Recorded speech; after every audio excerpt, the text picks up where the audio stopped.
This podcast is part of the Deluxe Edition Network. To find other great shows on the network, head over to deluxeeditionnetwork.com. That's deluxeeditionnetwork.com. Hold on, stop. Welcome back to the Shit Show 2.0. Okay, boomer. Damn millennials. Wow. Did not know that. Even flirters who are obviously mentally ill. You want to be my wife? Oh, this is gonna go downhill real quick.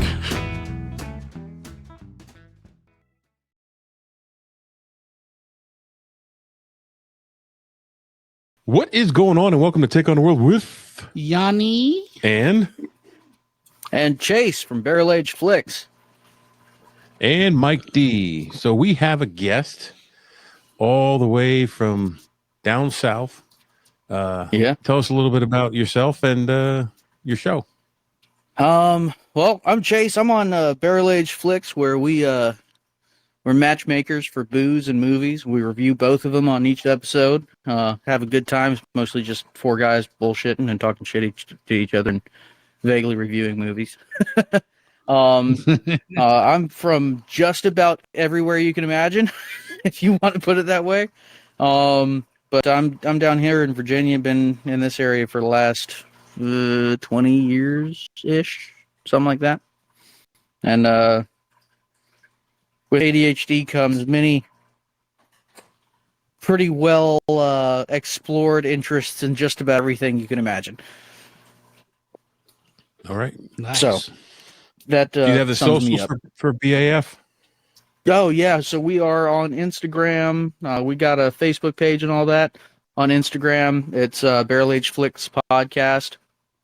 You can find us on Spotify, Apple Music, pretty much anywhere you can find any other podcast. You can listen to us. We just opened up our YouTube Music account as well, so you can find us on there too. And don't forget Barrel Aged Chicks, because they'll hunt me down if I forget about them. You can find them just about anywhere as well. And if you go to Barrel Age Chicks or Barrel Age Flicks, you can go back a couple episodes, and I was just on both of them not too long ago, so you get like a triple dose of Mike D.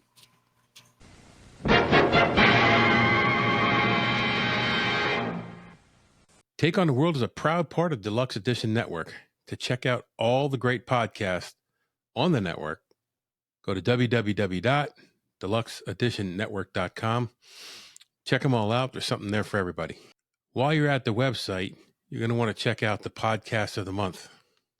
The Stephen Crypto Show podcast is a Rondo Award-nominated podcast that covers pop culture, horror, featuring great interviews, conversations, special guest segments with creators, entertainments from all mediums, while keeping a sense of humor. Go to coffeebros.com and use TOTW10 for a discount at checkout.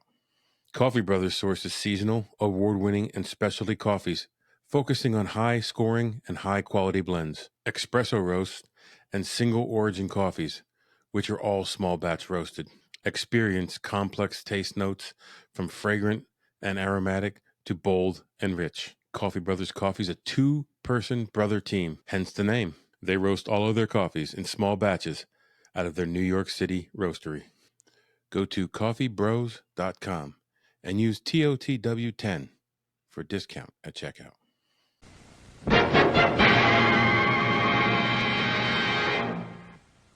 Ooh, Yeah, we were. What was the last? What was it we reviewed together? Oh no, we did the top 5 sexiest nude scenes or something like that, right? Yes. Oh, yes. Yeah. That was a I fun did ask you what they were too. Yeah. He gave me the rundown, and I was so glad that, because we had this discussion years ago about Jamie Lee Curtis and Halloween. Yeah. He corrected me. It's the most what would they call that where you The Mandela effect. Yes, thank you.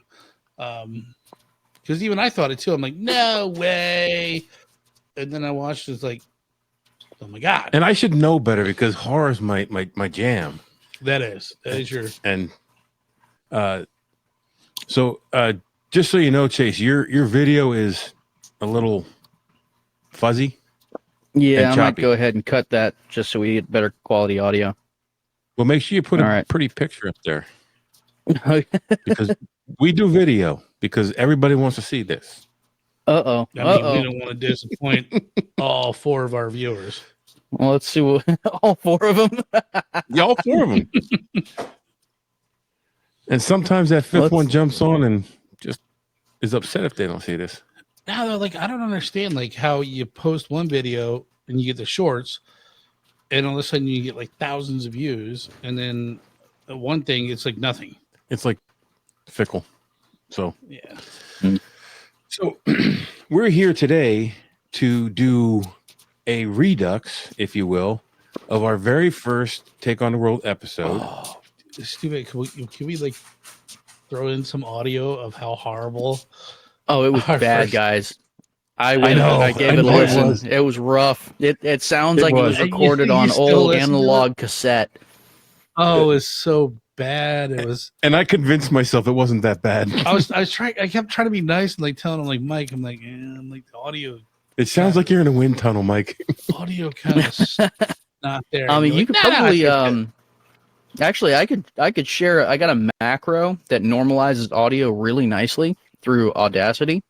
If you guys want to try and re-upload it with that macro, I'll share it with you. I'm gonna let those old ones rest. And wait, but that could be kind of awesome.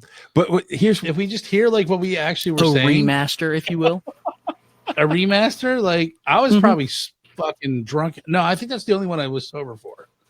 I was like, I want to do a good job on this. This is my thing.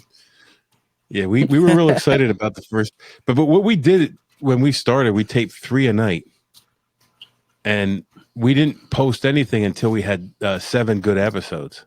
Is that what we were doing? Yeah. So we each picked a topic, and we did that. Like, I'll give this guy all the credit right here.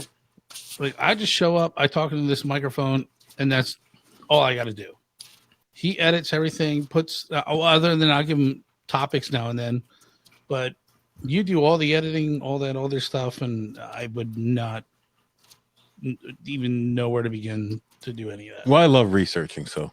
And you're handy with computers, So our first episode was supposed to be cryptids in general, and we narrowed it down to Bigfoot. Right. I think one was the Vietnam War, and it turned into a bash session. Well, actually, of that someone one I didn't like. That one. No, like it was hour and a half. Flat Earth was one of our first ones that we taped, and oh god, we actually tried to tape that one 3 times, and there's 2 in the trash that we've never pulled out. They were just. I don't think did we ever do Flat Earth ever? If we did, it was on the old. Yeah, I would say no. There's a soundbite on our opening about Flat Earth, but I just pulled the soundbite out because I liked it. Everything else, I think, is in the trash. Because by the 3rd one, we were pretty rocked. It's all about having fun, right? I mean, yeah, we used to do multiple movie reviews a night. I remember one we did Repo the Genetic Opera, and I got pretty I actually loved that episode. It's fantastic. I had a great time. The drink was amazing. She brought these IV bags as the drink, filled with this cranberry fruit juice deliciousness, and I had like 3 or 4 of them, and I was fucking hammered. And then we started Rogue One, a Star Wars story, and I was so fucked up that I apparently threw something across the table, and it may or may not have hit the soundboard. It may or may not have ruined the recording. And that's the origin of my call sign. Yeah, of my little signature. Fuck you, Chase. Oh, so I was wondering where that came from. That's how that started. So when I listened to Repo, I had never seen the movie. So that's what I like about Barrel Age Flicks is sometimes you guys talk about a movie I haven't seen for a long time. Oh, yeah. A movie either I liked or didn't like, and I listen to you guys and you bring some stuff up, and I'll go back and rewatch a movie, which is great because I love watching movies. But I watched Repo then, and I had a differing opinion on some things, but to the most part, I agree with most of what you guys said on the movie. But it was cool just watching a movie that I'd never seen before, even if it wasn't like this top-notch thing. But there were some cool things in the movie that I liked. And so I started as a big fan of barrel aged flicks because I was working at Firestone as a service advisor, and Sammy would come in, and so would Ron, and they'd get their truck worked on, and they totaled their old pickup. Like the rear diff had blown apart, and they had no way to get the toolbox home because they didn't have another big car. So I was like, I tell you what, I'll throw it in the back of my SUV. I'll bring it home when I'm off of work, and I'll take care of you guys. And so we got to talking after that, and we hung out. And actually, the first night we hung out was because of that.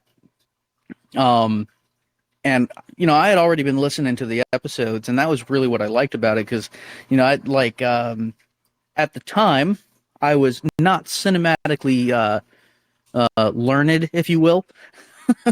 I had not yet seen the original It, and I'd be listening to these episodes, and that's when I finally watched the movie for the first time, was after listening to that episode about It. But that's really an effect they have. It's like they review a movie, or we review a movie that you've just never heard of or never seen before, and you're like, son of a bitch, this sounds like it'd be awesome, and you just want to go watch it. So I love being a part of that now. But the very first night we all hung out, like we just ended up talking about ghosts and cryptids and all that for like 4.5 hours. We finally came home. It was like 2 a.m. So that's awesome. We had a good time. Yeah, that's one of the things I like about, like, if a podcast can make me interested in something, that's one I continue to listen to. And I've listened to so many of the Barrel Age Flicks and Barrel Age Chick shows.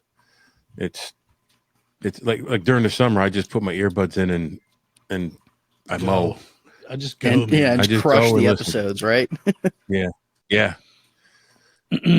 So yeah. And Ron takes such pride in his work. He edits most of the episodes himself. And so we pulled together a bunch of money getting the audio equipment and stuff like that, and he puts so much time into it. Like, we all give him shit, but we gotta recognize just how much effort he puts into it, because that's his baby, Yeah, it's a lot. It's a lot of effort. That's what I say about Mike too. When we finally got this pod track, or the Zoom pod track, that's when our audio really, once we plugged it in and we started listening. I remember the first night. I was like, "Oh my god, this sounds so good!" Like, listen to this, man. He's right. We're like, "Holy crap!" Like, it sounds so much better. Oh my god, we were shit. No wonder nobody listened to us. In fact, I think we're looking at the old one over there. It's over there in the corner, where it should be. Gaining in the cold corner dust of on shame. It. Yeah, I won't even put it on Marketplace because I don't want to shame anybody else. I tried to give that thing away, and Well, see, nobody wanted it. You got to get super famous, and then you can sell your old equipment and sign it. That's how you got to do it. I think I could be Joe Rogan famous, and I couldn't give that away. You gotta gain that Johnny Cash status, and then you can sign your old equipment and sell it. Maybe if I sign it now, then die, it might be worth something. Oh God, yo, I like some of the memorabilia you guys got behind you. Is that? Hold on, do I see the barrel of an AK? Or yes, a you do. Dragunov? That's a vodka bottle. That's a vodka bottle. Oh, that's awesome, that dude. whole thing glass. Whole thing's glass. I Yeah, got that in Maryland. That's dope. I got this in Panama. Yeah, it started off as a beer can wall. And now slowly the beer cans are going, and I'm getting more and more stuff. Yeah, so all the beer cans you see there are beers that we did reviews on. And they were probably like, I don't know, 2-3 minute reviews? Well, like 15. Okay, 10, 15 minutes. That's what we usually do. Pretty much like an excuse for us to tie one on and then, hang out a little bit. And then we started getting super popular, right? And that's when all the memorabilia started coming in. Yeah. Wait a minute. I just clued in. That's a TARDIS door behind you. That's what that is. Are What? you a Whovian too? Oh, yes, I am. I built a TARDIS for my son. That's fucking badass, man. That's awesome. Yep. Okay. It was for his 10th or 12th birthday. Yeah. And I got the plans, and it's 90% scale. And I'm reading on these forums, these guys, they take a year to build these things. And I built it in 30 days. And I took it to a show, and a guy had a TARDIS there, and when I was tearing it down, I made the whole thing modular so I could just tear it down in pieces. And he goes, "How the hell did you do that?" He goes, "I have to move this whole thing by itself." And I'm like, "Well, I just kind of figured it out. I sleeved it all together." And he goes, "Oh my God, I wish I could do that with mine. It's such a pain in the ass to move." Yep. So the rest of it's sitting up in the garage. It hasn't been together in years. I got you. Oh, that's cool shit. Somebody like saw. that. I had it set up in the front yard for one of my son's birthday parties. Someone was driving by, put a note on our door. They were getting mad. He was going to propose to his wife, and they're both Whovians. And he asked if he could rent it to set it up to propose to her. So he did this whole scavenger hunt thing. Yeah. And that was the end, where she opened the TARDIS door. It had a little TARDIS in it. It was a little TARDIS box.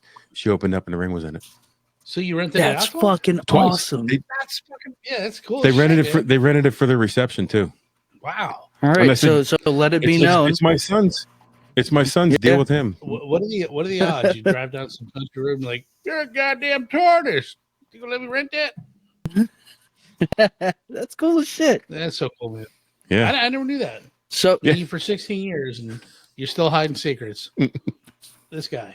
So John, do you mind if I call you John or Jonathan? Do you prefer? Do not call me Jonathan, or I will have to befriend you or unfriend you. I will have to befriend you. No, no, just John. John or Johnny's fine. Everybody calls me. Okay, Johnny that works. Johnny Juice Box. So Yeah. I hear that you have had a bit of an obsession in the paranormal, or is this just a passing interest that you kind I of? would say yeah. No, I could say it's a bit of a obsession, a daydream thing that I do all day. I got Yeah, you. especially Bigfoot. Yeah, no, it's just been I was into the Bigfoot before people were into Bigfoot. Now you see the signs on people's cars, which is cool. Right. But it's like, are you just doing it to be cool, or like, are you really like? Do you have questions like I do? Yeah. Have you seen some So shit? what started you down the the rabbit hole, if you will?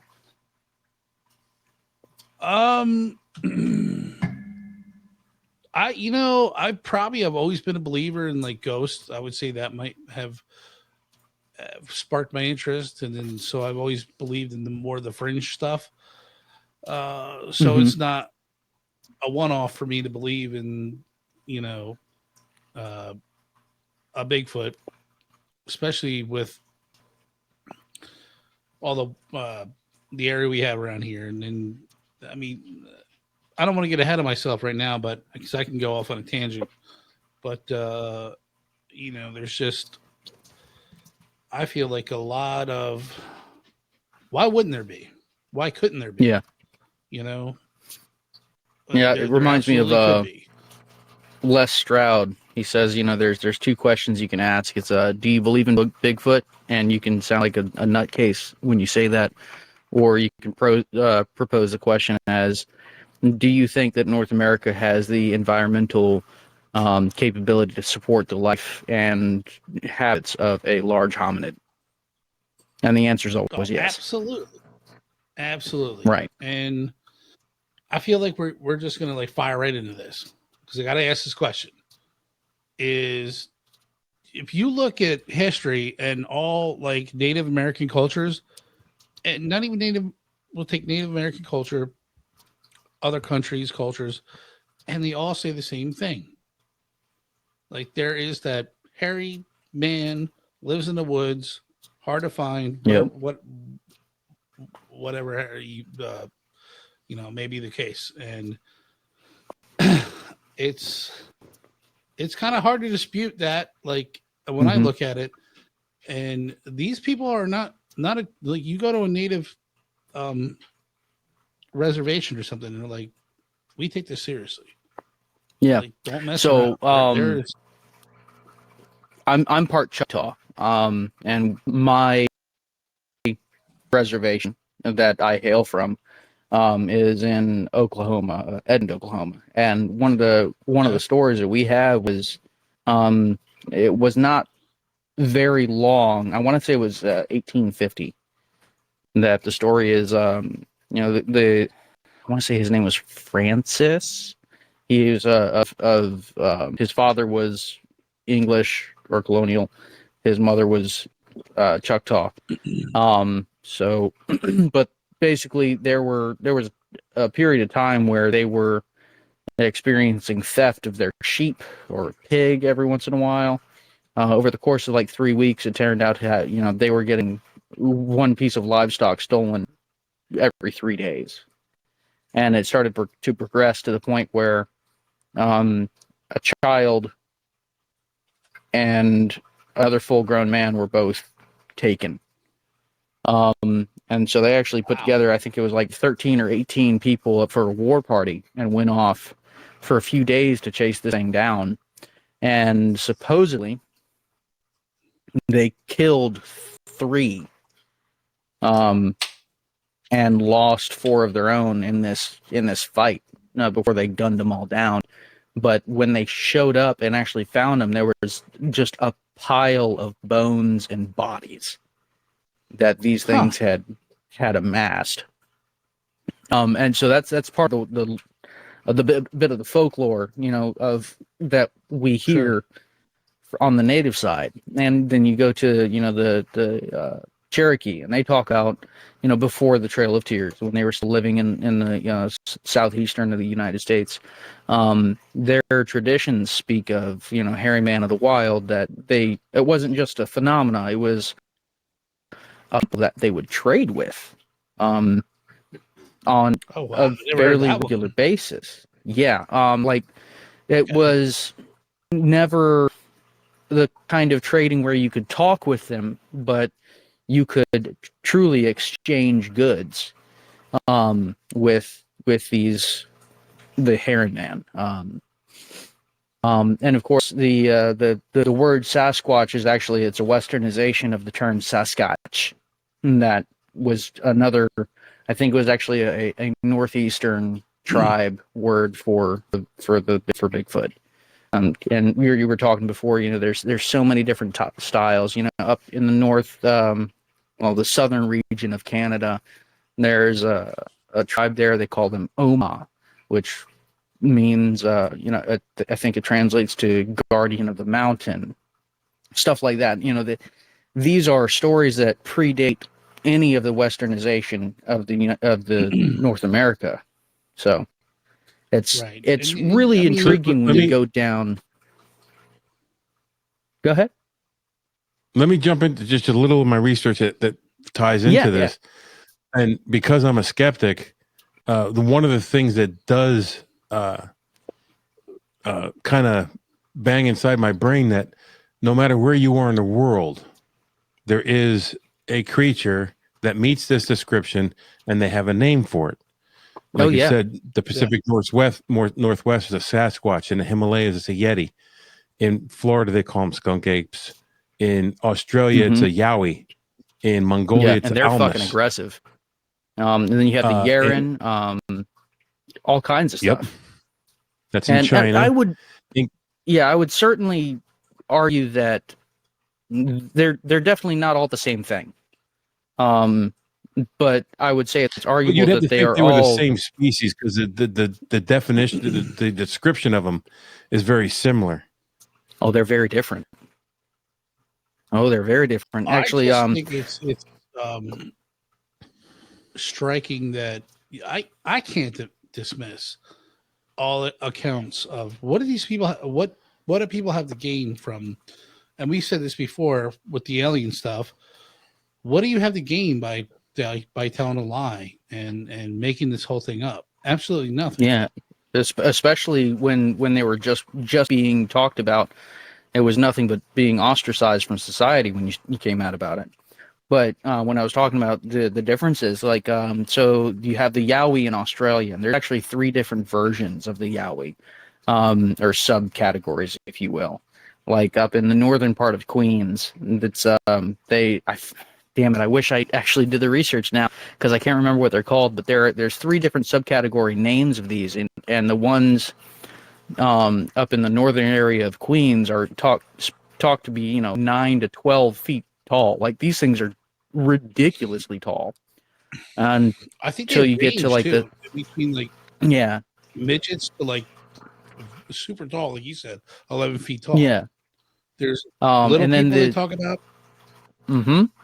The southeastern regions of Australia, that other subcategory of the Yowie there, they max out at 6 foot, but all of the Yowie that are reported in Australia are highly aggressive.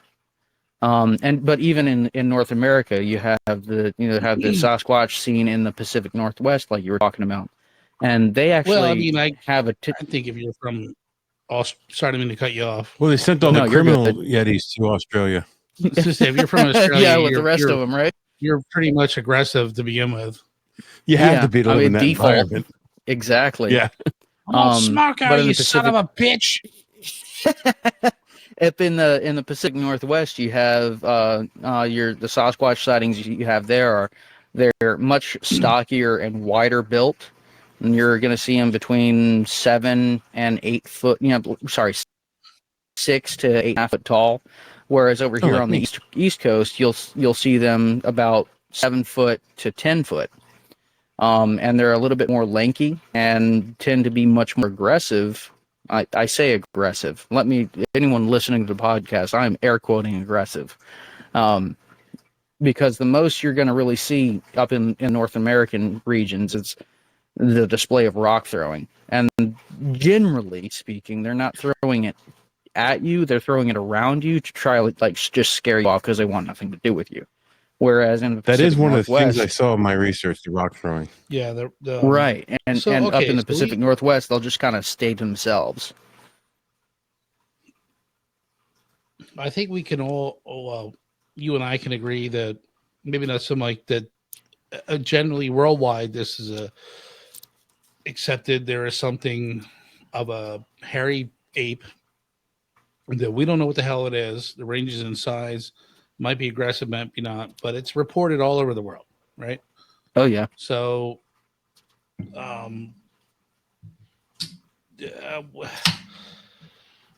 me out here, Mike. Well, go ahead, because I have some questions. Well, I was trying to figure out which way I want to go with this because, I always seem like the lack of video footage. That's what bothers me. Again, then I have my own thoughts on that is, okay, maybe there's some interdimensional being that doesn't want to be bothered with. They even have like the Native Americans saying that they don't want to be bothered with. Don't mess with them. Leave them alone. Personally, I find it very hard to subscribe to that. I know that there's a lot of people that claim, they call, the interdimensional Sasquatch, or they have cloaking abilities, or that, they have what they like to call mind speak instead of telepathy. And it seems we're all here talking about cryptids, and you're going to hear me say this and kind of scoff, and that's okay. But I try to approach everything at a very scientific mind. But to me, a Sasquatch is flesh and blood. For so many people to have experienced them, it's got to be flesh and blood. Oh, for sure. Absolutely. So why would they have superpowers? It's very strange. I don't want to discount a bunch of people's claims, but it's very, very hard for me to get on board with. I've never looked at them having superpowers, but it's just every once in a while there's a crossover. This is how I view it. There's a crossover a different dimension that we can't always see. You know how like a dog will be sitting there barking at something. Oh, my dog barks at everything. It fucking sees something there that ain't there. And they're like, well, is that a ghost or something? Maybe it can see something that we can't, or obviously it is, or in that glimpse of whatever it is, you're out in the woods Now, and you see that thing. on the other podcast that I'm on, which is Berks County Unsolved Deluxe Edition with Casey, one of the unsolved cases that we were looking at, one of the key things in it was the next door neighbor's dog, who was not known as a barker. When the homicide was taking place and days before, this dog was barking at something that it saw or sensed that, and I'm not saying it was supernatural, I'm saying it felt that someone was there lurking or in the bushes or whatever. And this dog had this sense from inside the house that it was barking at whatever this was, whoever this person was out there. And Man, I know I totally believe our white devil barks 5 minutes before my wife even gets home. dogs can sense. Right. And I stuff think that we they're can't just a see. lot more tuned into things, you know. Right, their sense. I mean, look, they can a bloodhound can smell you from 25 miles away. Nah, not 25 miles. They can hunt you down. Nah, just put a little paprika on Why the are my hands ground. pinched like this? I don't know. Italian. Because you're Italian Yeah, now. hi, they can hunt you down. Yeah, what are you know I'm talking saying? about, eh? Now you've insulted Italian people. We're going to lose one of our listeners. We're down to 3. I mean, geez, I don't even know how you want to break this down. Where you want to go? My mind is. I Like, get what you're saying. I my understand mind's what like you're saying. racing right now. Like I can talk Yeah. about so many different. But I think it's what you were talking about is a heightened sense. Heightened senses, not so much superpowers. Yeah, no, I don't think they can like shoot spaghetti out of their hands. You know. There's our other listener. But you know, maybe they can cross that path in between. I don't know where in my life that I thought there was different dimensions, but I do believe that. I do believe there's shit that we can see, we can't see, like ghosts, paranormal stuff. Yeah. People that don't pass on to the next life, that wander and don't have a purpose in life, and you know, there's just too much stuff that I've seen, I've heard my really good friends tell me about, like the stuff that I've heard very close family members tell me about, and it's like, why would they tell me that? Like, I can't dismiss that. You know, it's just Right. it's creepy. Like, you know, like so there's When it comes Yeah, go to ahead. paranormal, like ghosts and spirits, I personally, I don't subscribe to the different dimension aspect. So there's a theory in quantum physics. It's a good bridge to. It shows a possible scientific explanation. Stephen Hawking brought up the idea of a quasar life form long ago. I want to say back in the early 90s or late 80s, and this is the concept of just intelligent energy. Now, this wasn't saying that, this thing exists. It was more of a thought experiment. But the idea is, our understanding of life is very limited to carbon-based life forms. And there's a very good possibility that somewhere in the cosmos, there could just be energy floating around that happens to be able to think. That I believe. Right. And so you could have this kind of a life form floating around actually in space, no need in atmosphere.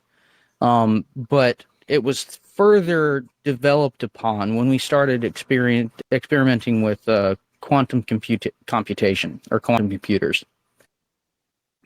And they found is when they have a quantum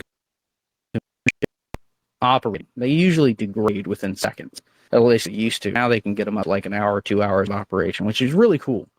But it comes down to, we figured that the human brain functions very similar to a quantum computer, just the way that it processes data. And what we're seeing with quantum computers being used, or Q chips, as we call them, when the chip itself degrades and becomes no longer functional, through measurements that they're taking in the surrounding area, they're noticing that a lot of that organized data or organized electrical charge continues to change in the expected manner that they would believe it would within the chip itself after the chip had degraded. So it's kind of this idea that if the human brain degrades or is no longer capable of supporting thought and consciousness, then it is possible, if we function close enough to a quantum computer, those computations, if you will, or consciousness, would continue in the surrounding media just like a quantum computer does, which could give rise to a quasar life form, i.e., Okay. the spirit. Which would give life to a flash of a presence or a ghost or a seeing or sighting of something. I got to take a quick break. I was actually just about to say the same thing. I don't know if we wanted to pause for it. You want to? Oh, I just got manhandled. No, for lack of a better understanding of the what I said as damn it, what did I say? Different, not reality. Interdimensional dimensions. Interdimensional. I just say that because I don't know any other way to describe it. But what you right, said, I see what you mean. Shit, that makes a lot of sense. I mean, I could totally, and that might be my new something to look into. And I mean, I don't know. I'm spit on a rock. I don't know anything. I mean, none of us have the answers. No, it's just I refuse to sit here and be like, nope. Well, all these, and I hate to say it, you got a lot of people they believe in God, but they don't believe in Bigfoot. You believe in this, but you don't believe in that. Like anything's possible. Okay. Yeah. And I love daydreaming about it. I think it's totally possible, and well, I'll tell you when Mike gets back here. I've had two kind of like crazy like experiences when I went out west. Yeah. And as well, I've heard you've had your own experience, so to speak. I've had a fair amount, which honestly which is weird because I would never consider myself sensitive, or as a lot of people describe themselves as experiencers, if you will.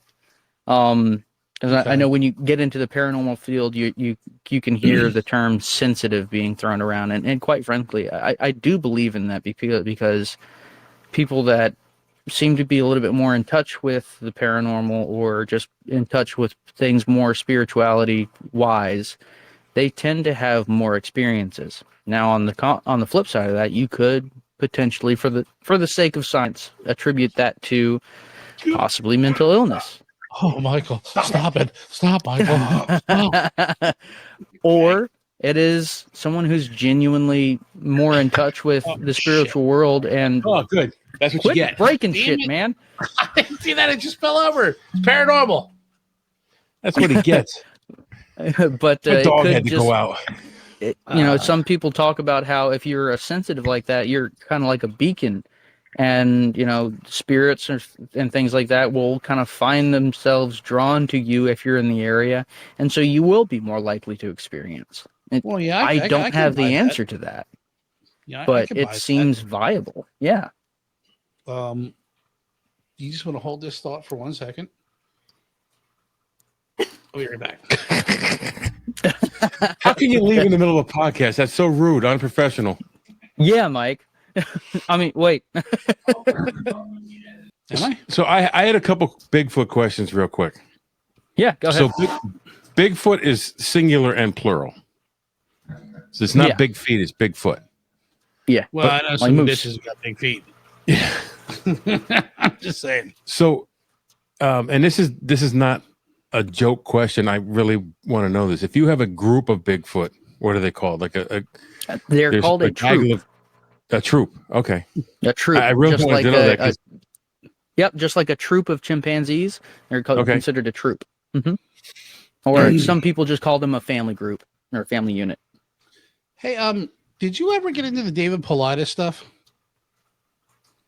That sounds very familiar.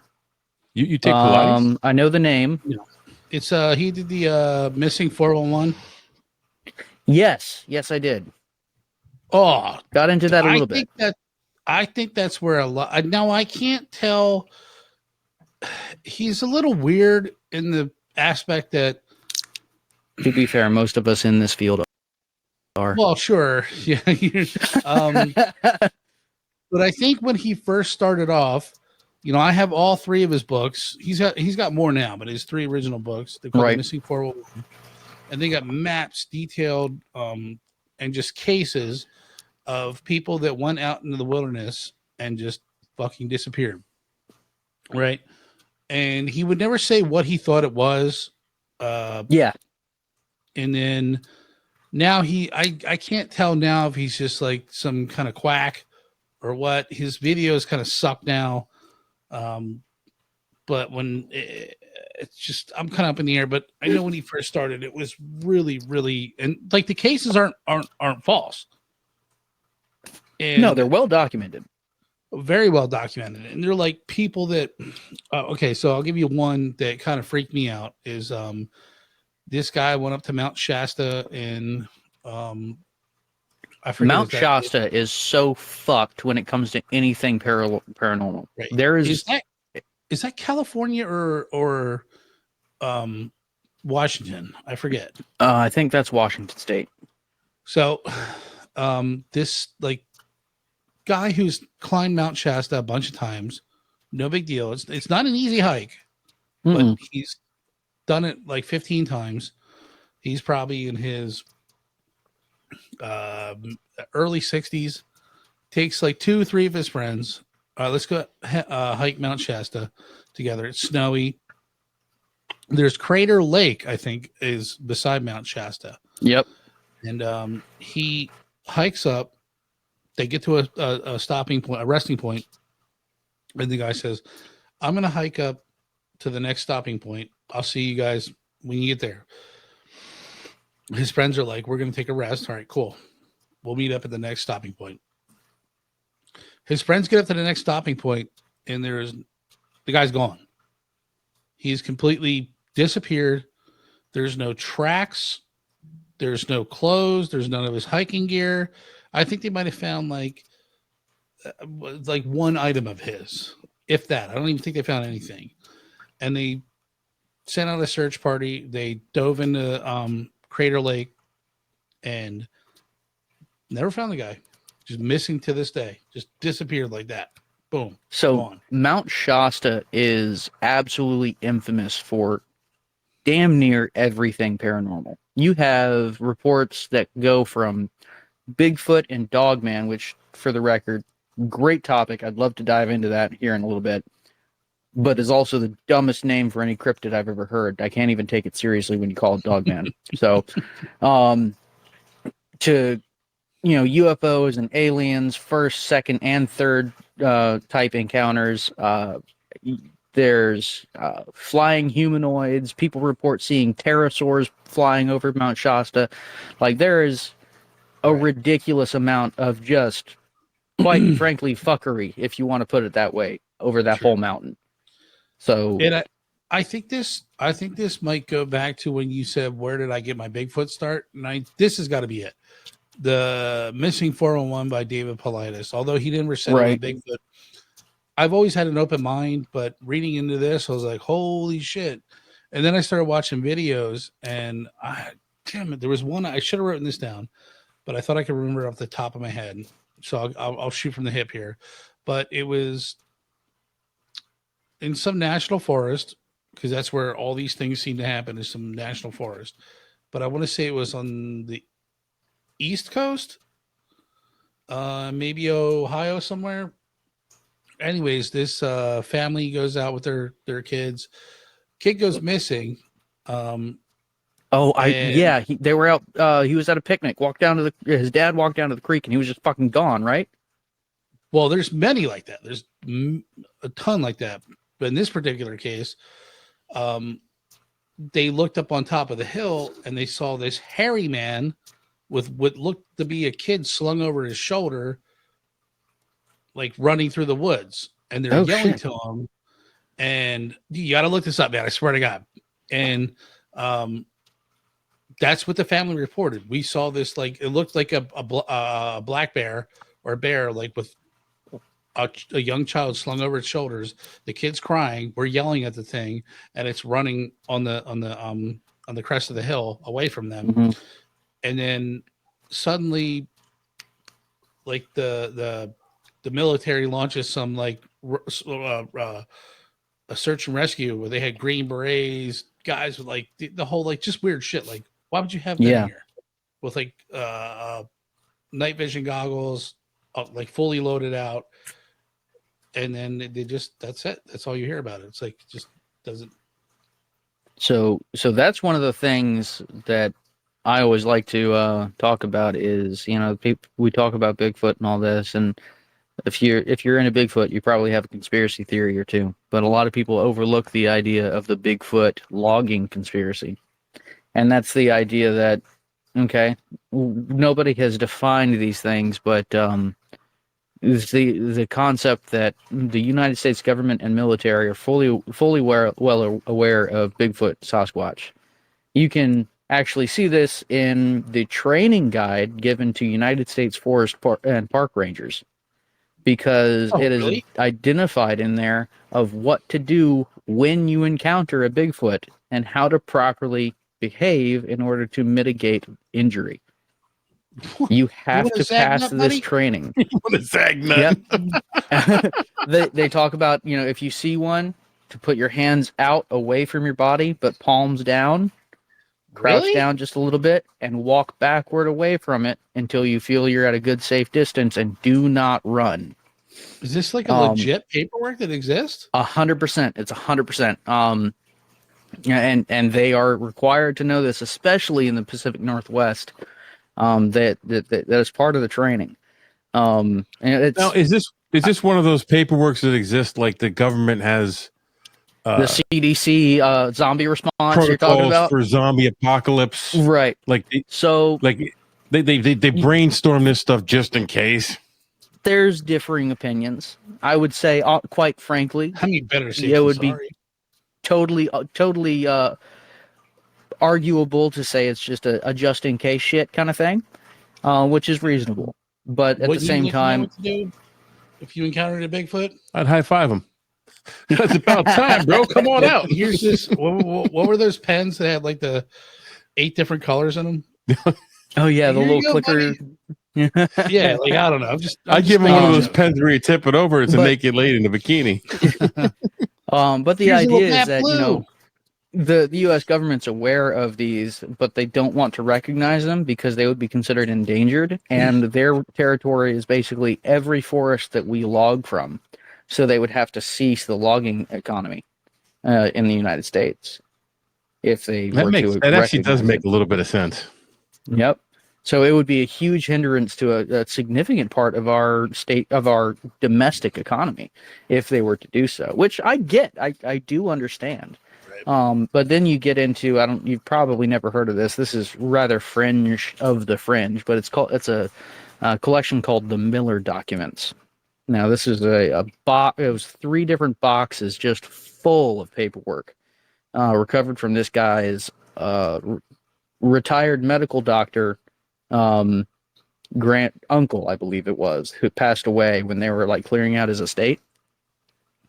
And going through there, he talks about how it's got an old report from 1964 or 68 or something like that. Back in California, there was a big earthquake. They were picking up trees that had fallen across the road, and there was a fucking female Bigfoot crushed by a tree in the middle of a road that people had crowded up around, and they had recovered the body from it, and he was not the one to work on that particular medical report, but he had the findings from it of, them actually, I guess, performing a necropsy, if you will. And then it goes on to talk about how they recovered the 3 bodies from Texas after a wildfire. And then, it's just one thing after another. And at some point, the documents you find a listing of 8 different subspecies that were actually given taxonomy and naming from across the North America, showing different particular features that each subspecies would have, and even observations about how the ones toward the east are slightly more reliant on vegetation and running after prey if they're going to catch deer, whereas the ones in the Pacific Northwest will actually ambush by dropping out of a tree and onto a deer to take their prey. All kinds of shit like that. I think the YouTuber Mountain Beast Mysteries, he went over them pretty well. That's a really phenomenal piece of work. If I say with everything, take it with a grain of salt, because obviously any document can be fraudulent, but it is very interesting to see how deep they go on that.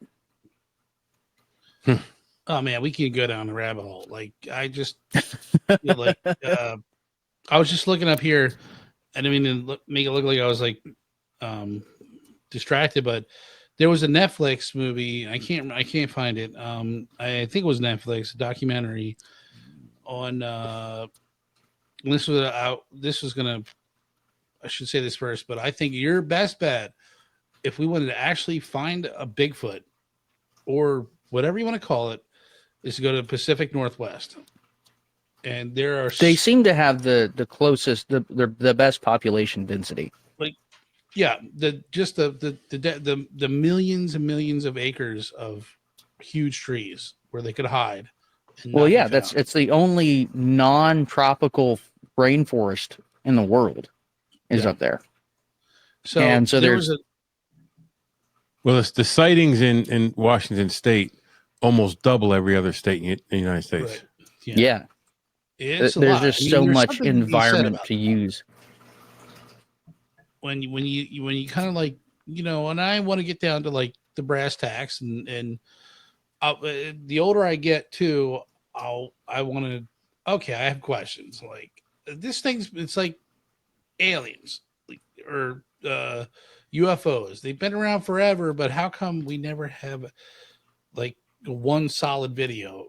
It's always some grainy, blotchy thing in the woods, or like you had the couple things you wanted to put up here. Yeah. It was like a black blob in the woods. Like, oh, that's definitive. Like, I'm not saying that. Well, you could venture to say, so back in the 57, 58, 57, 59, that general time frame. Damn it, I wish I remembered more. But basically, that's when the better footage came out, was back then. Yeah. Well, the thing is, they were talking about how there are phenomena in this world that must be kept from the general public to maintain order and avoid panic. Because when War of the Worlds came out, how many people just fucking murked themselves because they thought it was real? Yeah, I mean, it was Orson Welles aired that on TV. Yeah. And that was with him saying, "Oh, this is fake. This is just a story. No, don't get your." And then people just kept killing themselves because they thought it was the end of the world. So yeah, he caused probably what, I don't know how many deaths in California. It was like between 300 and 500 people killed themselves that day. But it's to the point where, is it that you're not seeing any video because it's not being taken, or are you not seeing any video because the various governmental bodies have dedicated teams to keep an eye on that stuff and remove it and ensure that? I think it's a little bit of both. Like if one more goddamn government agency tells me it's a weather balloon, my fucking head's gonna pop off its shoulders. I'm gonna throw up a couple pictures here. Go ahead. Different things that have been caught, and I got to blow them up a little bit. But and then again, you got to sort through the riffraff, like. You always have to, do your due diligence. I just always wondered why the government was do you really think if you Personally, I think that's a black bear. Well, the guy who was taking these pictures found bear cubs, and they thought that this might be a bear with mange. However,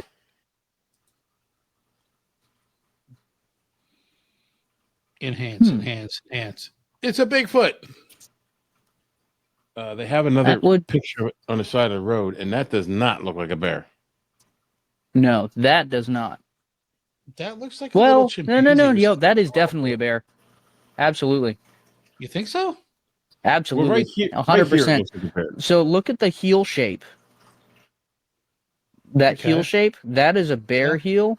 And so a lot of people don't realize it, but bears are actually pretty thin when you take away the fur. And this is a saturated bear. He has just gotten out of the water, and he's looking down and away from the camera. I've taken the fur off a bear, and it didn't look like that. I've only ever seen bears in pictures. I've never ran into one. We roasted bears. But I mean, that's a young bear. If it's a bear, it's a young bear. I can tell you what it's a young bear. So we have a black bear that stays on our property. We live on about 48 acres. And we call him Yogi because he's kind of an idiot. Hey, but Crystal will be walking the dog, and she was on the phone with me one time while she was walking the dog, and he fucking fell out of the tree and just about cracked his head open and just ran off. But like he's goofy as shit, okay? He's like no threat. Brain damage. Yeah, probably. He's a little special these days. Hey, you guys!